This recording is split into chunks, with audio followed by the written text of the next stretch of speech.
বাহিরের খাবারের থেকে ঘরে তৈরি যে কোনো খাবারই অনেক বেশি স্বাস্থ্যসম্মত। হে এভরিওয়ান, আজ জায়ানের জন্য কলার মোচার বড়া বানিয়ে ফেললাম। ফার্স্টে কলার মোচাটা কুচি কুচি করে কেটে তাতে ঝাল, পেঁয়াজ, কালো জিরা, লবণ, সামান্য হলুদ দিয়ে মিক্সড করে নিলাম আর বেসন। সন্ধ্যা হয়ে গিয়েছিল আর আমি কিন্তু বাহিরের আমার নিজের চুলায় বানাচ্ছিলাম। জানি ভিডিওটা অস্পষ্ট, তবে আজকের ভিডিওটা যদি আপনি দেখেন আপনিও বাসায় কিন্তু সবার জন্য মজাদার স্ন্যাক্স বানিয়ে ফেলতে পারেন।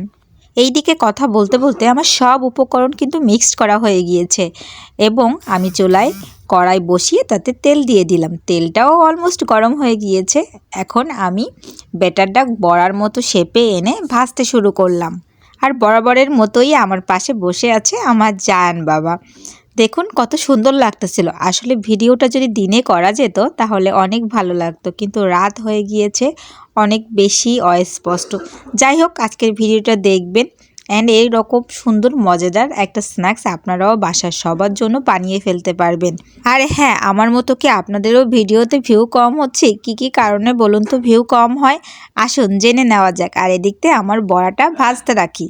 অলসতা না করে আমরা কি করি, অন্যের ভিডিও না দেখে উপরে ঠেলে দিই। তাহলে কেন অন্যের কাছে আমাদের ভিডিও পৌঁছাবে বলুন তো? আর এইসব কারণেই তো আমাদের ভিডিও ভাইরাল হয় না এবং ভিউ হয় না। অন্যের ভিডিও বেশি বেশি করে দেখবেন, তাহলে নিজের ভিডিও ফরেওতে চলে যাবে। এইদিকে আমার বড়া কিন্তু লাল লাল হয়ে আসছে, কি সুন্দর লাগছিল অ্যান্ড সুন্দর একটা স্মেল বের হচ্ছিল।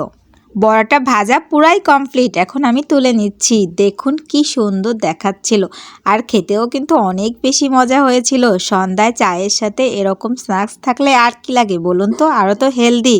আমি আর জায়ান মজা করে খাচ্ছিলাম এবং জায়ানকে বলছিলাম কেমন হয়েছে, ও বলছিল অনেক মজা হয়েছে।